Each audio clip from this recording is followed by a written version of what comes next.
Good evening and welcome to this forum for the Stevens Point Alder candidates, sponsored by the League of Women Voters of Wisconsin-Stevens Point, the Portage County Business Council, the University of Wisconsin-Stevens Point Pointers Vote Coalition, the University of Wisconsin-Stevens Point Student Government Association, and the Stevens Point Area Senior High School Student Senate.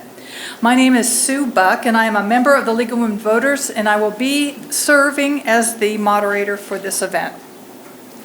The League of Women Voters is a political but nonpartisan organization.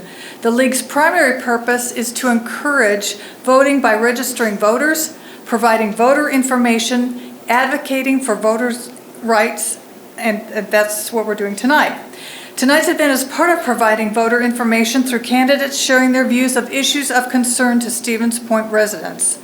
The co-sponsors of this forum, the UWSP Pointers Vote Coalition, the UWSP Student Government Association, the Portage County Business Council, and the SPASH Student Senate, are also nonpartisan organizations with no endorsement of candidates or political parties. Their interest is in helping local citizens to be more informed voters.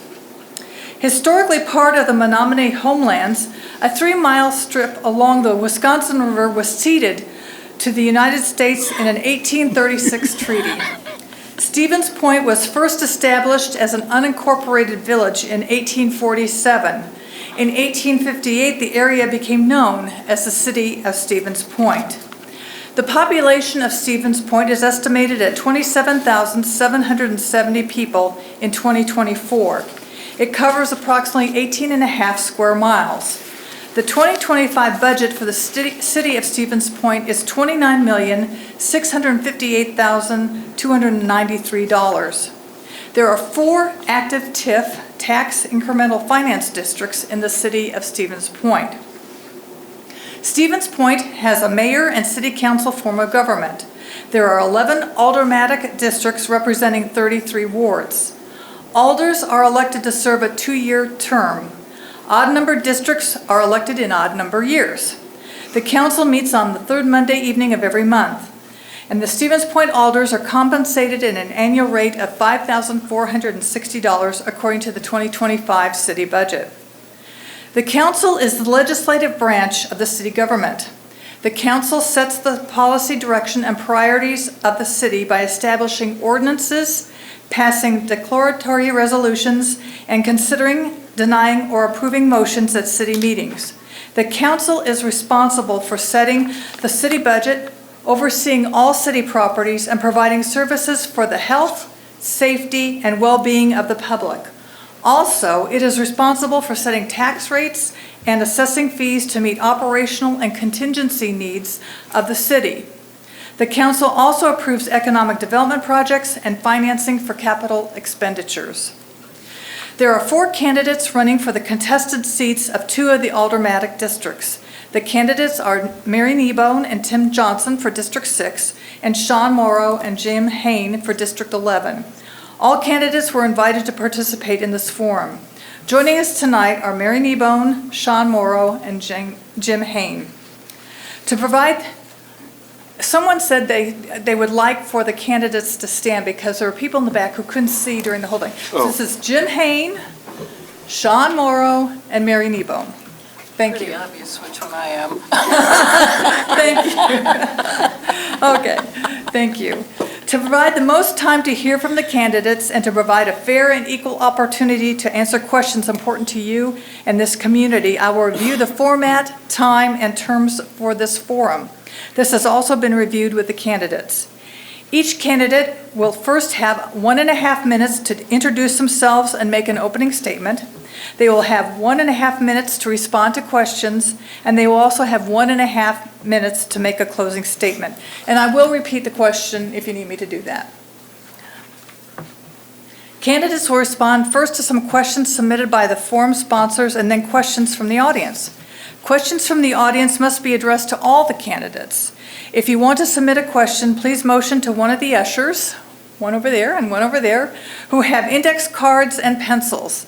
The League reserves the right to review and screen questions for relevance and to avoid duplication. We have 2 timers who are in front of the tables here. A green folder will be held up when their time starts. A yellow folder indicates 30 seconds remain, and the red folder means that time has expired. Candidates may finish their sentence and then please stop so the next candidate may begin their response. Candidates are asked to keep their remarks germane to the questions and fair to the participants. Audience members are requested to respect the candidates' time and responses. And we also ask to please turn these off if you have not already done so. The moderator reserves the right to interrupt and to ensure that these ground rules are observed. The order of response to each question will be rotated. We will alternate which candidate answers the question first. The order of opening and closing statements will be chosen by random drawing of the candidates' names. And as I have stated already, participating in tonight's forum are Jim Hain, Sean Morrow, and Mary Kneebone. And we'll now begin with a minute-and-a-half opening statement from each candidate. And the first one will be Jim Hain. Hello. Just a bit about me. My family and I moved here in 1976. I came here to teach at the university. I'm retired now. I'm a retired professor of business and economics. Before that, I was a corporate attorney. I was an attorney for a company called Eli Lilly and Company, Big Pharma. They are headquartered in Indianapolis. And then before that, during Vietnam, I was a naval officer. My brothers and I all volunteered. I had one brother in the Army, one brother in the Marines. We knew it was a screwed up war, but we thought we should serve anyway. I always have enjoyed teaching. I never thought that I was going into work. I never told myself I was going into work. I always just said, I'm going to school. And it was the most enjoyable time of my life. 32 years, and it seemed like, it seemed like only a few weeks. I just loved it. Okay. Next person is Mary Kneebone. Thanks. Good evening to the younger folks listening. I want you all to consider public service as you go forward in life. It truly is a noble calling. I'm a proud Vietnam-era Air Force veteran, and my strong belief in public service inspired me to run for alderperson when I retired in 2015. My 10 years as an alder have allowed me the opportunity to make the lives of my constituents better, a little bit better. In response to calls from District 7 residents, Point now has an alley repair program, and people are no longer required to pay to park on city streets overnight. Our community has a housing shortage. I voted for affordable housing in the Convent project and supported for the Shopko site. I have voted in support of ideas the Housing Task Force has brought forward to the council. In these days of division in America, I seek common ground. I listen to all sides of an issue and then I act. I support fiscally responsible decisions going forward. I particularly support projects that enhance our quality of life, like the Plover River Crossing and the 30-acre Hall Nature Preserve. I've lived in District 7 for 19 years and I'm honored to have used my education and experience to make our community the absolute best place to live and raise a family. Finally, thank you to tonight's sponsors, the audience for being here, and those who watch on social media. Thank you. And Sean Morrow. All set? Okay. My name is Sean Morrow. I'm a current alder in Area 11. My main job right now is I work for the State Department of Corrections in the Probation Parole Office. I used to manage the State Probation Parole Office for 10 years. I still work for the Department of Corrections as well. With that, I'm very much aware of our local county and local law enforcement and for our local law enforcement and everything else. I see what the struggles that that all of our neighbors have. I'm aware of the mental health issues, drug addiction, and homelessness that we also face. I'm also aware of the services that we have here as well. I see these things. I see these things every day. I like being part of the Stevens Point community. I like solving a lot of the problems. I helped repave Reserve Street North by our area. I got the developer to work with the local community to help build some of the condos by us as well. By working with them, they were able to get everything fixed so that by the time it did come to the city council, everything was really done. I like answering the problems that we also have. A lot of people complain about a lot of things. They like to post a lot of things, but no one really wants to get things done. And that is one of the things that I like doing a lot. Thank you very much. Thank you. Thank you all. I need to correct myself. I think I said District 6, but it's District 7. It's the odd years, right? Lucky 7. Lucky 7, that's right. District 7. So I'm sorry apologize about that. So first question, and we will start with Mary Kneebone. We're going to do it alphabetically, but like I said, they're going to be rotated, so everyone has a chance to be first. So the first question is, how would you respond to business owners along the Business 51 corridor who perceive their views were not adequately considered during the approval process?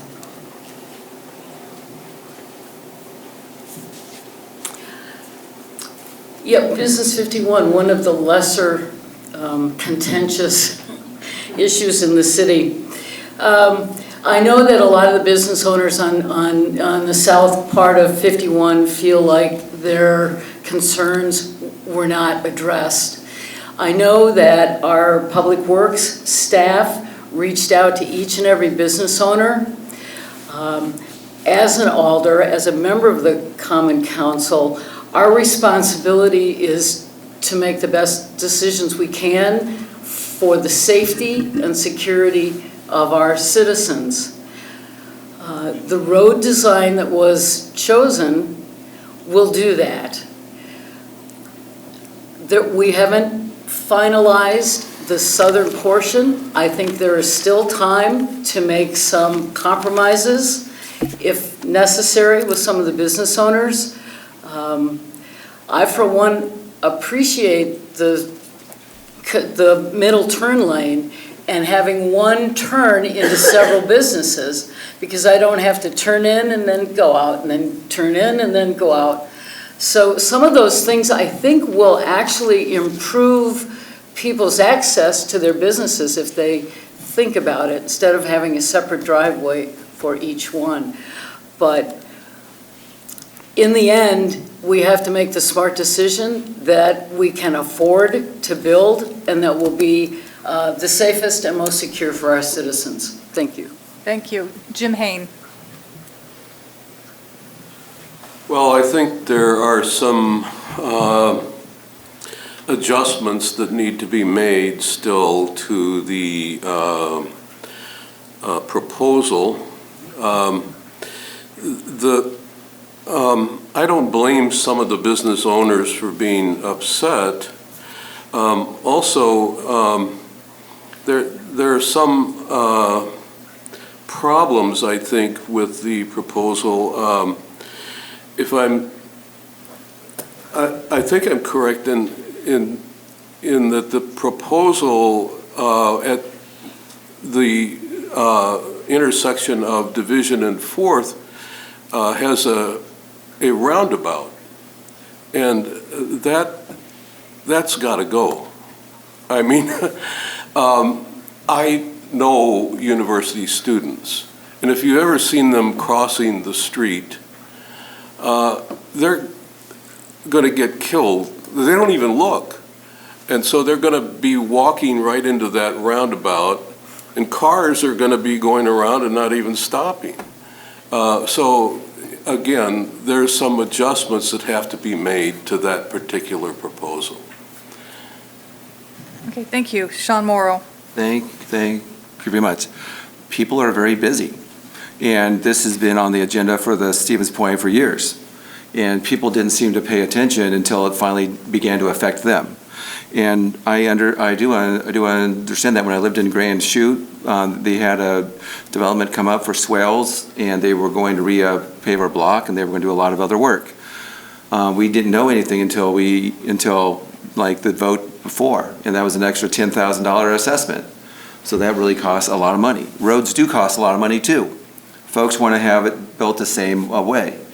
And this whole process is going to cost about $50 million. And to get that money, we need to have the city has to have grant money for that through the feds and the state. And that also comes with the strings attached.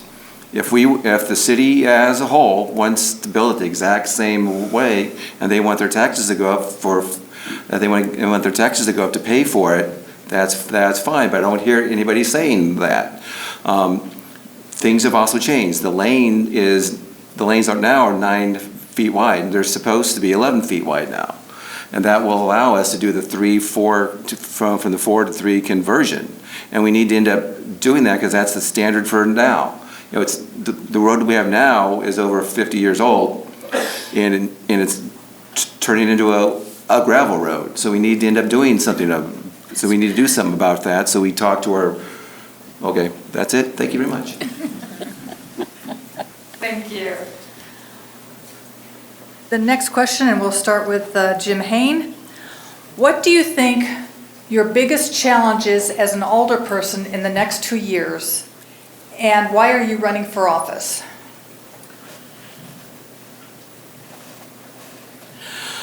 First of all, I just want to say I have no ill will towards Sean. Thank you very much. I am running for office because I think I can do a better job. I wouldn't be running for office if I didn't think so. And the reason the main reason by far that I think I can do a better job is that I'm retired. I can devote full time to representing the people of the 11th District and the city of Stevens Point. Also, I have a very diverse and varied life.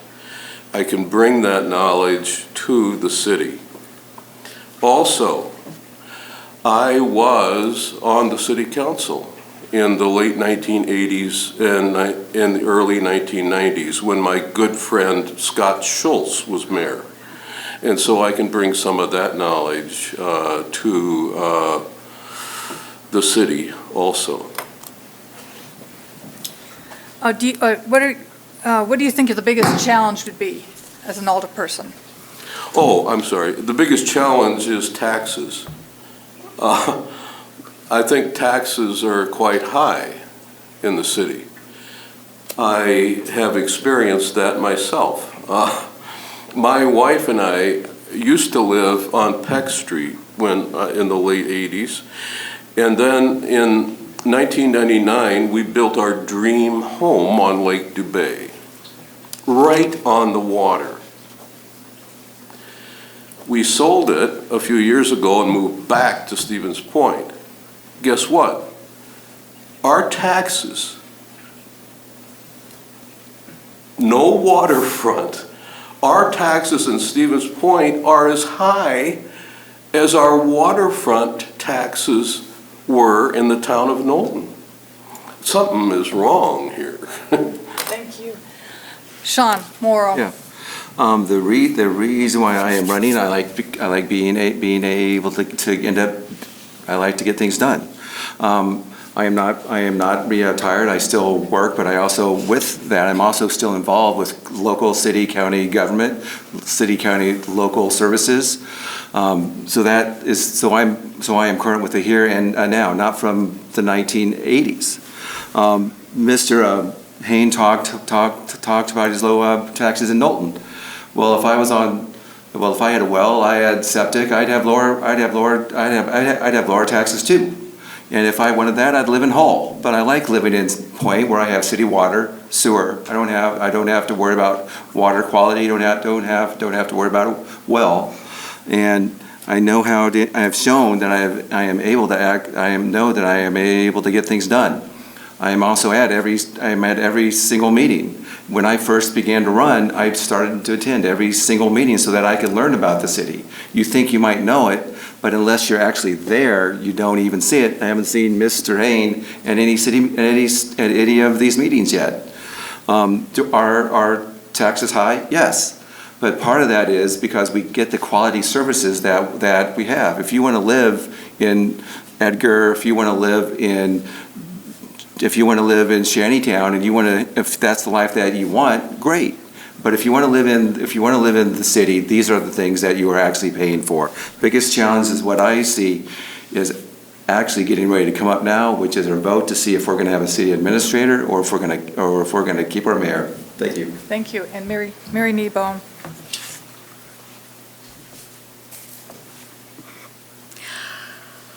Well, as I said earlier, I think public service is a noble calling, and public service is very important to me. That's why I decided to run when I retired and why I've continued to run again. I'm passionate about creating a city where people want to live and raise their families, where we have a good school system and a good park system and a good fire and police protection, where we have water and sewer, the things that Alder Morrow mentioned. Those things are important to all of us, and they come at a price. We have not been able to raise city budgets in 4 years. Any extra money the city's had, we put into cost of living allowances for our staff. We have held the line. I don't know how the department directors are able to meet the needs given that they've not had any additional income. Our ability to raise money is tied to our net new development every year. So if we only have 1% of new development, we can only raise our tax levy 1%. If inflation goes up 4%, we're already at a loss for our staff and our departments. That continues to be, I believe, the biggest challenge we have. How can we continue to fund the services people want without taxing people out of their homes? Thank you. Thank you. Next question, and we will start with Sean Morrow with this question. Currently, students living on campus vote in at least 3 different districts. This makes informing and engaging students in the voting process unnecessarily complex. Would you support exploring potential solutions to this problem? What, could you repeat that? Yeah. Currently, students living on campus vote in at least 3 different districts. This makes informing and engaging students in the voting process unnecessarily complex. Would you support exploring potential solutions to this problem? Yes. One of the things that I have done is I'm in the student union. I've sat out there to try to meet with other voters as well.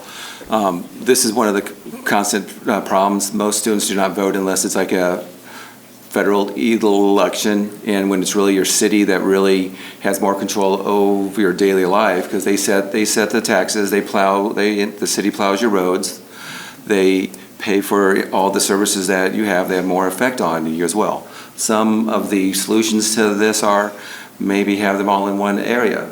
The problem with students is that they're not with us for that long. And so there's also a lot of students that I know. My son's in college now at UW-Milwaukee, and he comes back here to vote. Before he was at UW-Milwaukee, he was at UW-Claire, and he would come back here to vote. So I don't know how many of the students actually go back home to vote, I know with voting as well, my son's done mail-in ballots, he's sent for ballots, so there are services that are currently in place now. And trying to encourage the younger generation to vote is one of the biggest challenges that they've had in every election for as long as I have known. Thank you. Mary Kneebone. I think probably the simplest solution is having a voting location at the student union, but we're constrained on how many outside of normal polling places we can have votes. But that would be the easiest, just have a polling place on campus for the students. I know a lot of them move from semester to year to year, so they might be in one district when they're freshmen and another district or the third district or the fourth by the time they're a senior. It's hard to keep up with them. Student government can help, Pointers Vote can help. We could have, a parade or something to raise awareness. We're pretty constrained by state and federal legislation on how we conduct voting. And I think it's up to the alders to try to reach out to their constituents, be they students or homeowners or renters. I think that's probably it. I think if we could get a polling place on campus, that would pretty much solve the problem, make it easy for everybody. Jim Hain. There are, in this district, District 11, there are 4 residence halls. There's Knutson, Burroughs, Thompson, and Watson. I have tried reaching out to the students in those residence halls, but it's very difficult. The resident assistant, what I wanted to do was speak to the resident assistants about the issues, but I just couldn't get meetings with any of them. I think one of the best ways is to have a candidate forum that is sponsored by the student government and have it at either the university center or in one of the residence halls that is, one or more of the residence halls that is in the district in question. But again, there are just a lot of people in those residence halls, and we're not able to reach them. And that's too bad. They should be aware of the local issues, because the local issues do have a big effect on these people, these students. Thank you. Thank you. We'll start with Mary Kneebone with this question. Part of the Business 51 remake is reliant on federal funding. What are your thoughts on future planning for and the status of that project given the uncertainty of the availability of previously granted federal funds?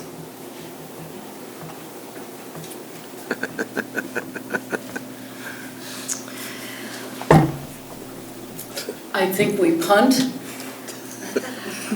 Truly, I have a lot of concerns about how the current realignment, we'll call it, of the federal government will have on our local economy.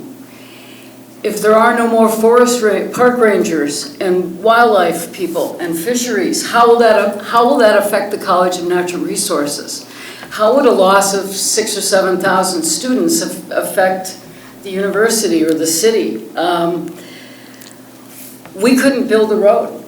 There's no way that we could afford to reconstruct that road on the city tax base. There's just no way.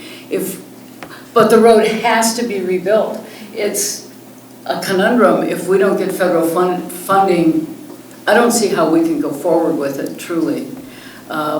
We could try to do a small segment at a time, but I don't know that that would really be the most effective, because we're replacing all the infrastructure under the roads. We're trying to make it easier for people to move through the corridor. But so much of that depends on federal funding. I think tomorrow we're talking about a $40 or $50 million project, I believe. There is no way we can put that on the tax base. So if we don't get federal funding, I really don't know what we're going to do, truly. Thank you. Jim Hain. Well, as Mary alluded to, the federal government is just, it's just so uncertain what's happening at the federal level. And we are not the only community that's affected by this, as also she mentioned, the Park Service and so on and so forth. As for the College of Natural Resources at the university, yes, the College of Natural Resources is world-class, and hopefully these cuts won't affect the College of Natural Resources, but it may.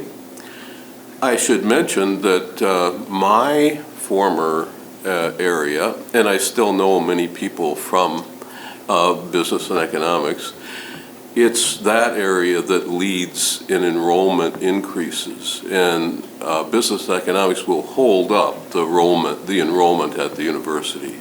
I guarantee that. And I know many people still at the university and still have close contact with them, including the chancellor, and he's well aware of that too.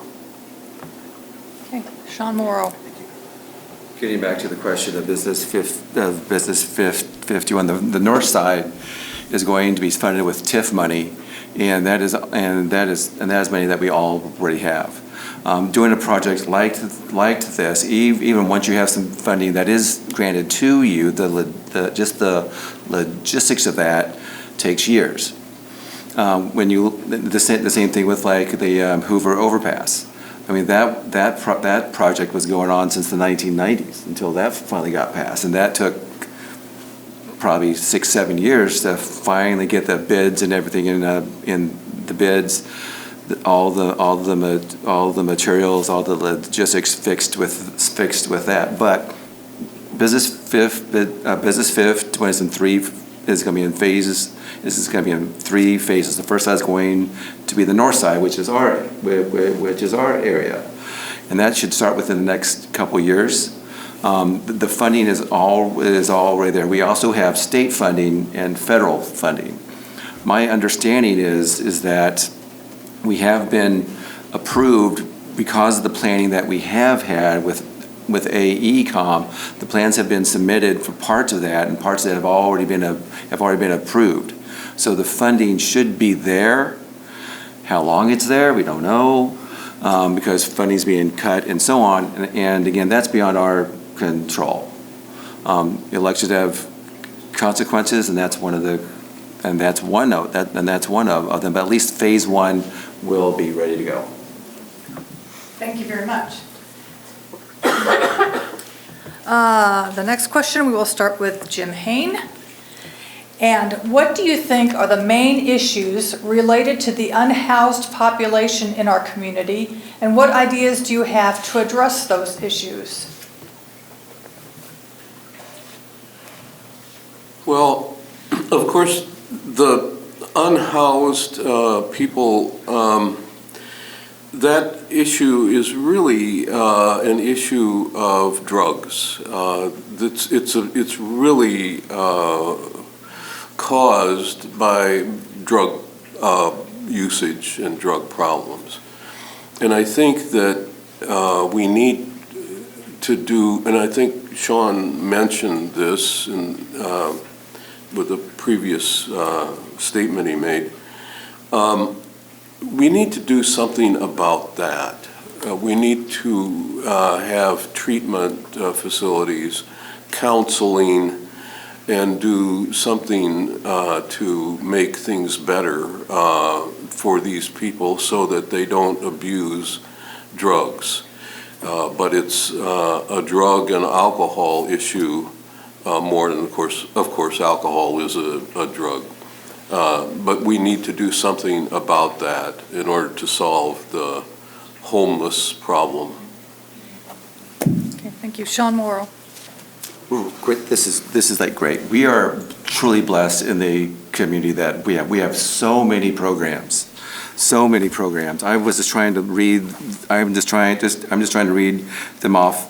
We have well, first, the main problem is, as James said, is drug and alcohol, but also mental health. And we have a ton of services here. We have the we have the FSET program, which is through the federal government to help people get jobs, get job training. They will pay for you to have a laptop. They'll pay for you to have internet so that you can actually go back to school. They'll also have that with food share as well, so that you could also buy food. There's also housing assistance as well. We have that through the W-2 program as well. We also have the WIC We have the WIC program as well, which is not just for pregnant mothers, but also with that also helps with food, diapers, food training, and so on. We have Spires here. They have inpatient, outpatient services. We have, as I said, we have our faith community. We have the big tent, which all the faith communities involved as well. The problem is that we have all of this, but people are not engaged in the services. I've had a lot of people who use these services and they do really, really well, but if people do not want to engage, I don't know what the answer is. We cannot drag them to homeless shelters. I mean, we could try to drop them off, the police do that, but then they don't go. So the answer to that is, please let me know. Thank you. Okay, thank you. Mary Kneebone.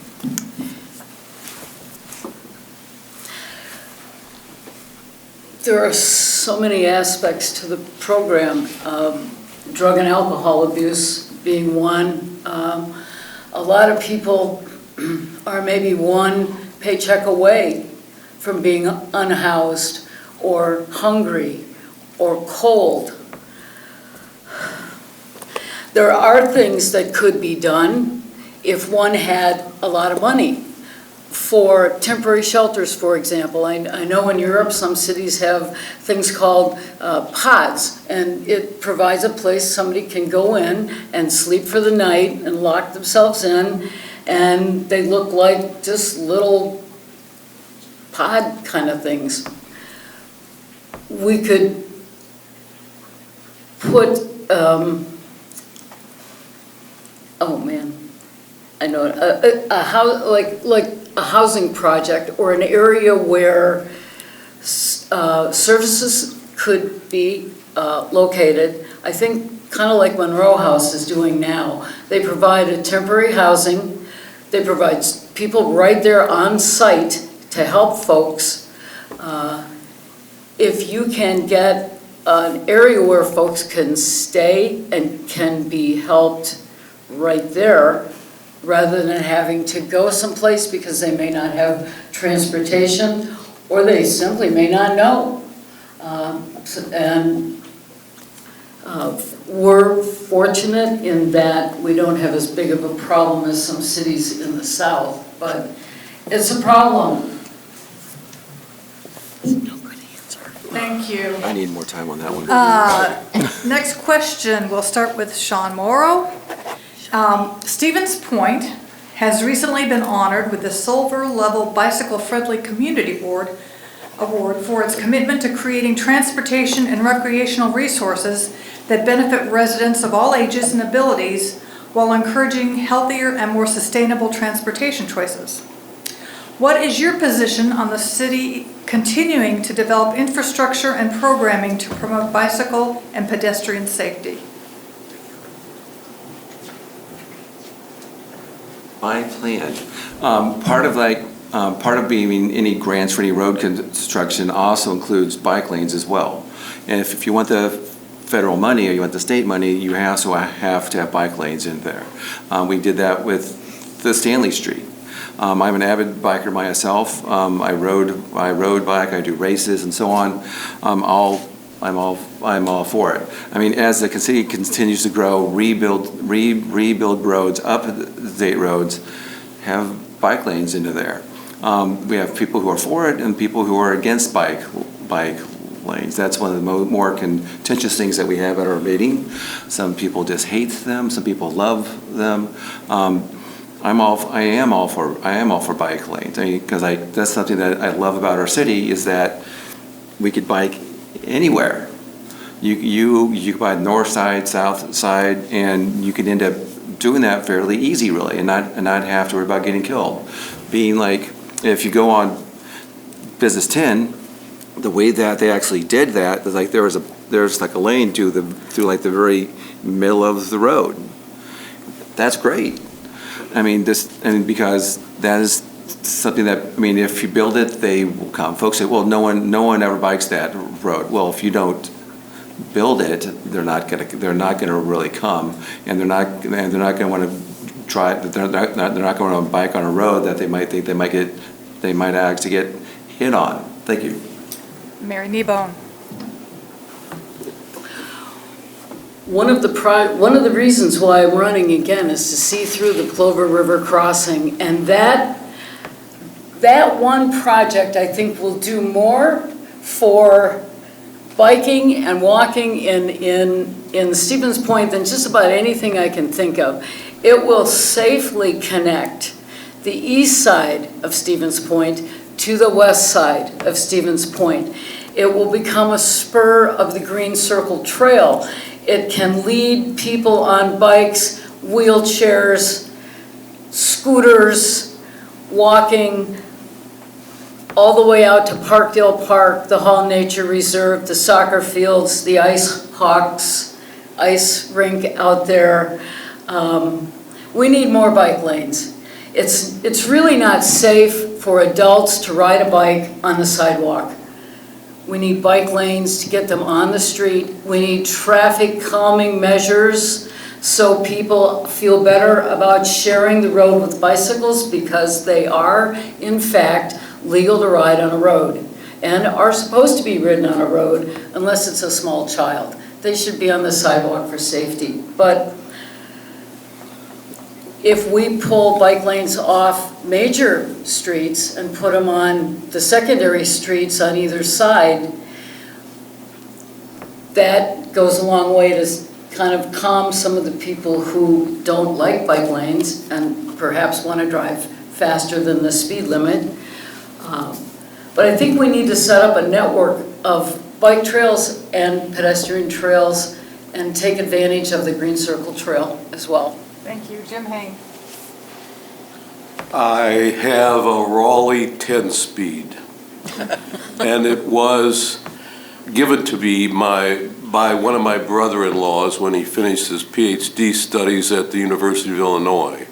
And it was a Raleigh when Raleighs were still made in England, so it was made in England.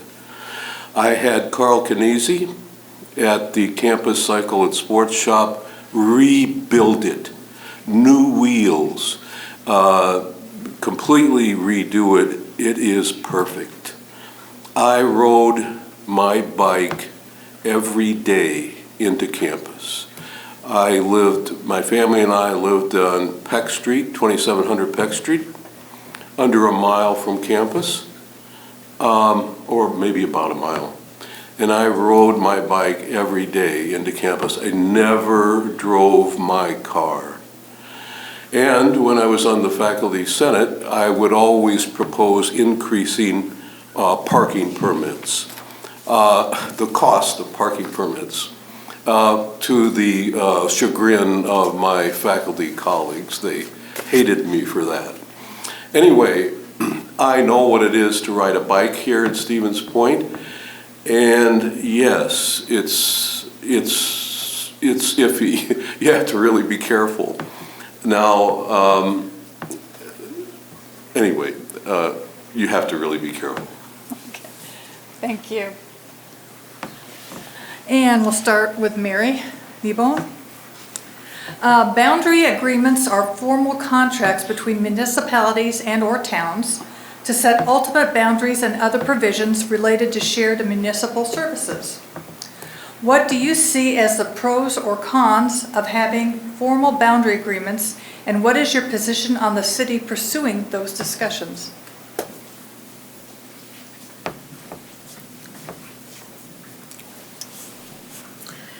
If you look at a map of District 7, on the east side of 39, I'm completely surrounded by Hull, the town of Hull.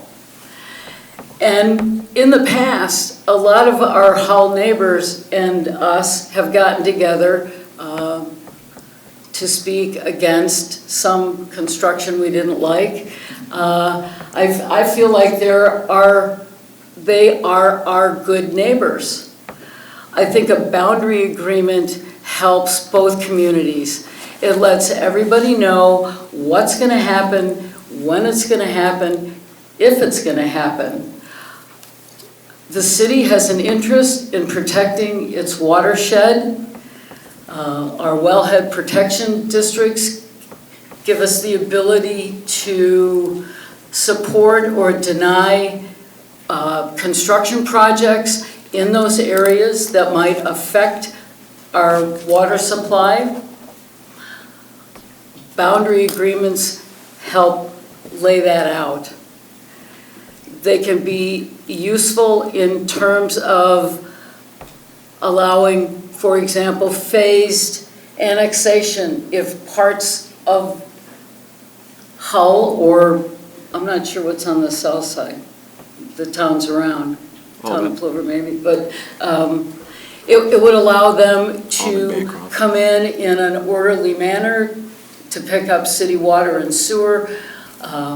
When your well fails or your septic fails, city services are pretty attractive, and boundary agreements will help that.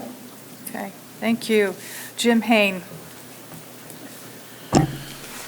Well, I don't live, I live on a street called Moses Crossing, which is in the Smeekley Trail subdivision. It's close to Smeekley Reserve. So my wife and I are pretty close, or pretty much right in the middle of District 7. So we don't have to worry about encroachment by the town of Hull or anything like that.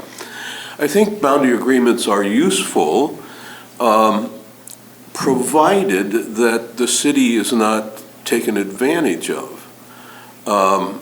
And there are, as Mary mentioned, there are people who are on wells and septic systems in the town of Hull and the town of Plover too, who are paying a lot less taxes than we are.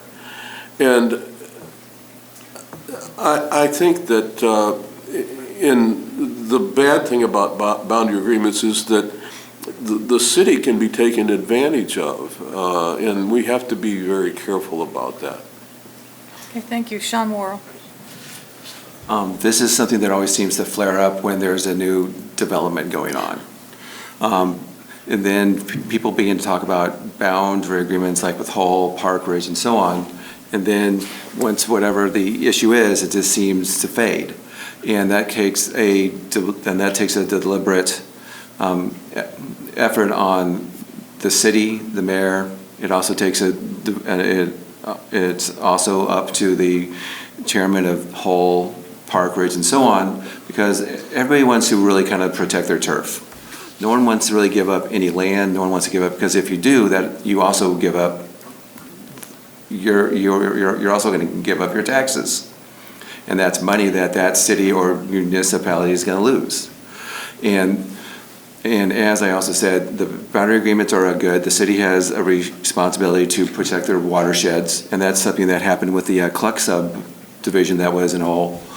That was a few years ago, several years ago now, where they were going to put 2-acre lots right over one of our wellheads, and those were going to have septic tanks, seepage tanks on there as well. So what the city had to do, against what Hull didn't want to do, was to actually buy that land, so that it would protect the wellheads that we have, because there wasn't any city services. The city even offered to put services out there, and the town of Hull did not want to end up doing that. So they ended up buying that land, and we were able to do it, but people wanted to protect their turf. Thank you.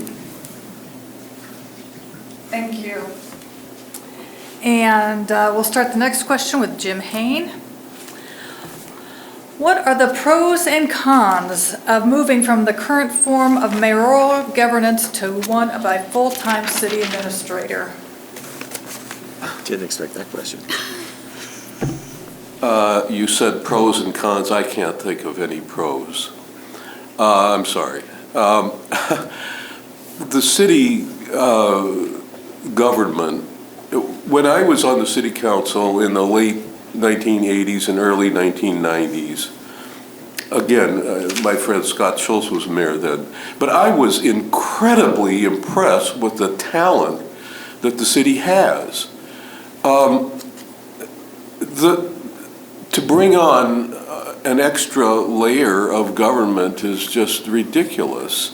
So again, the cons are that the mayor's functions would be duplicated, and that's we've got a good mayor.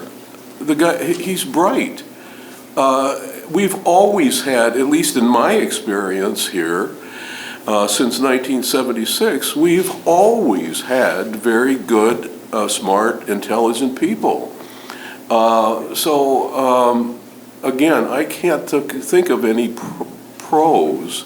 All I can think of is cons. Extra cost, duplication of effort, a person getting in the way of the mayor. Again, I just can't think of any pros. All cons. Okay, thank you. Sean Morrow. Thank you very much.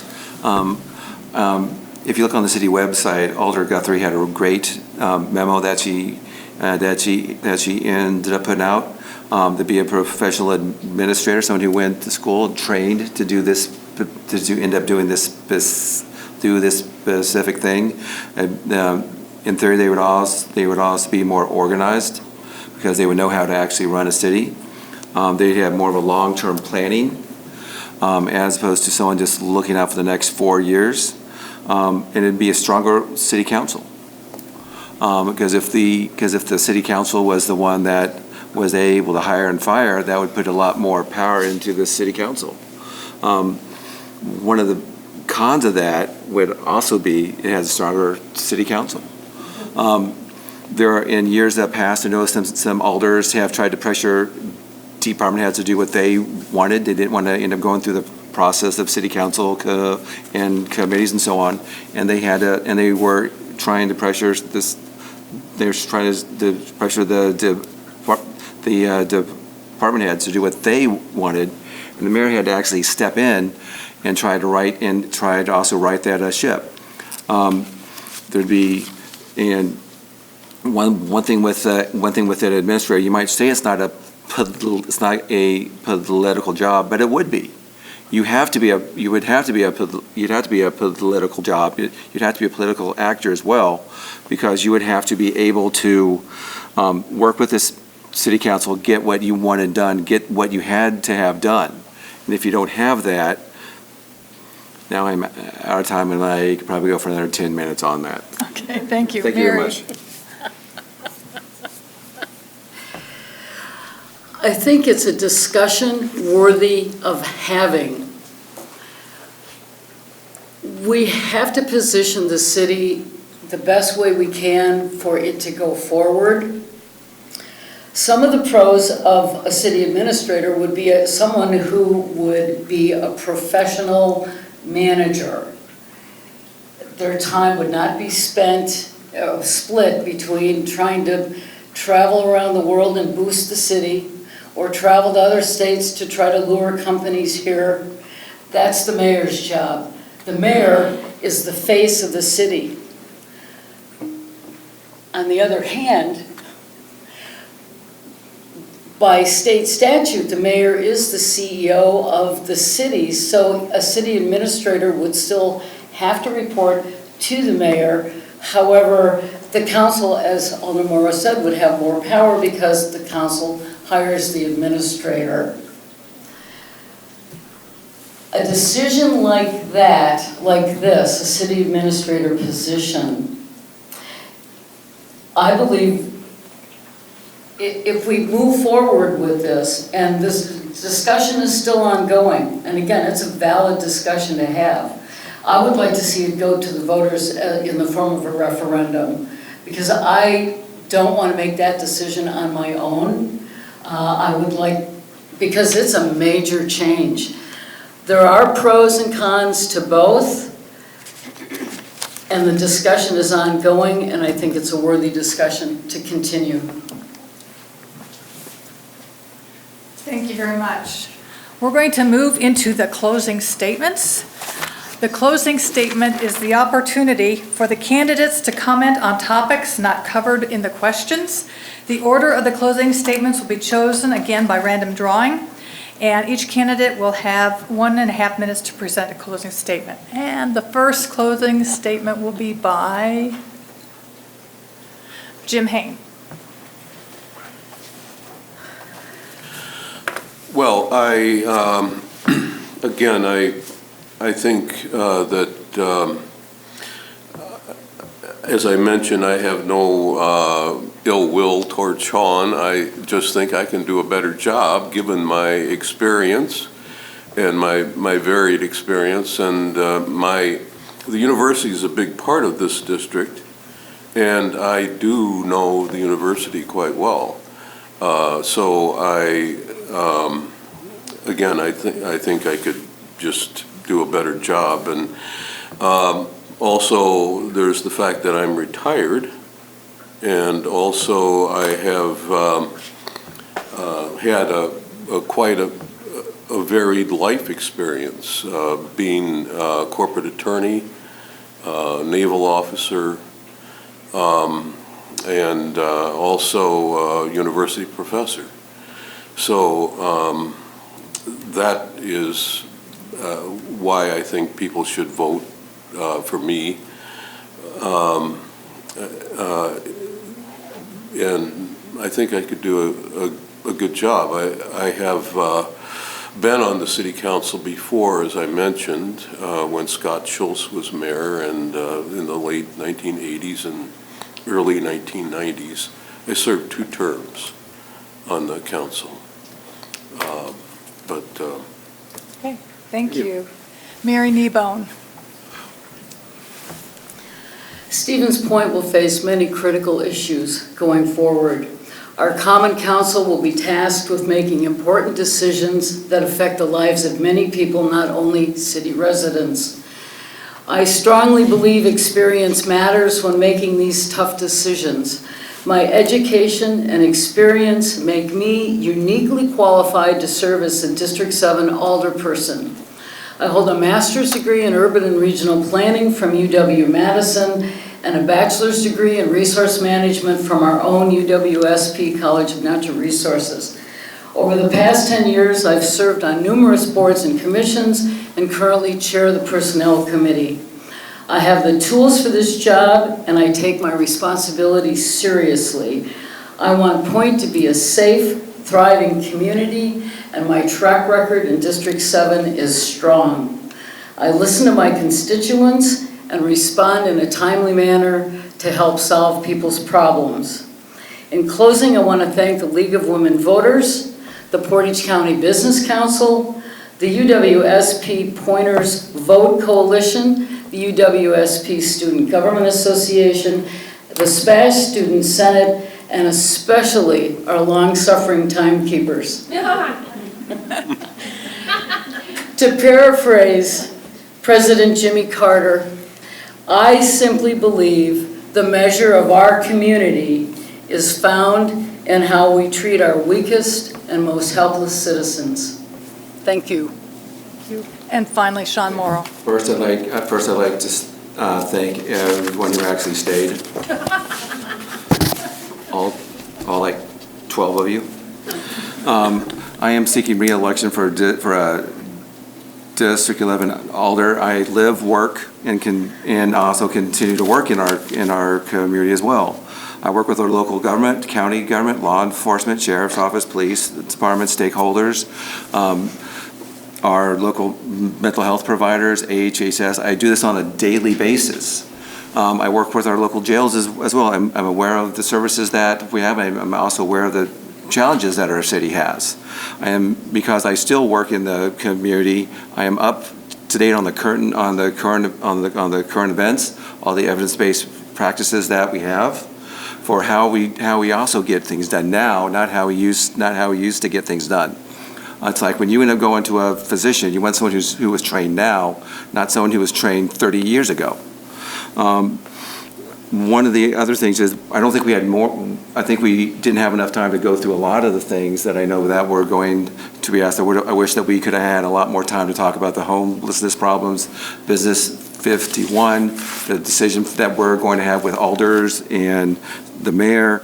That is also why next Thursday, March 3rd, Thursday, March 13th, I'm going to have a town hall at the Stevens Point Police Department between 6 and 7 p.m. Please show up. Thank you. Thank you all. Thank you to the candidates for the time and energy they have invested in running to serve as Stevens Point Alder and for participating in this forum. Feel free to talk with constituents afterwards in the lobby. On the April 1st ballot, Portage County voters will also be voting for several other offices, including the Wisconsin Supreme Court, the State Superintendent of Public Instruction, Court of Appeals Judge District 4, Stevens Point City Clerk, Stevens Point City Comptroller Treasurer, Stevens Point City Attorney, and the Stevens Point Area School District Board. Also on the ballot, there is one statewide ballot measure which will determine whether to add a voter photo ID requirement to the Wisconsin State Constitution. The League of Women Voters of Wisconsin has a candidate guide which may be found at vote411.org. myvote.wi.gov also provides information about the April 1st elections and the voting process. The League has information about the statewide offices on the ballot available at the League table out in the lobby. This concludes the forum for the Stevens Point Alder candidates. Thank you, candidates. Thank you, audience, for your participation and attention. We also wish to thank Seth Hendricks and John Quirk of the City of Stevens Point, who recorded the forum and will replay the forums on the Stevens Point YouTube site and on the local access channel. Along with tonight's forum, the Stevens Point Area School District School Board Candidate Forum will also be aired. These broadcasts are an appreciated service to area citizens. Thank you to the League members, to the members of the Portage County Business Council, the UWSP Pointers Vote Coalition, the UWSP Student Government Association, and members of the SPASH Student Senate, who volunteered in various roles this evening to make the forum possible. We couldn't do it without all of them. And we thank the staff of the Lincoln Center for their assistance and for the use of this room. The League believes that when you vote, you are participating in one of the most basic and important responsibilities you have as a citizen. When you vote, you are empowering your political voice. Please remember to vote on April 1st. Your vote does count. So now let us show our appreciation to the candidates and have a good evening.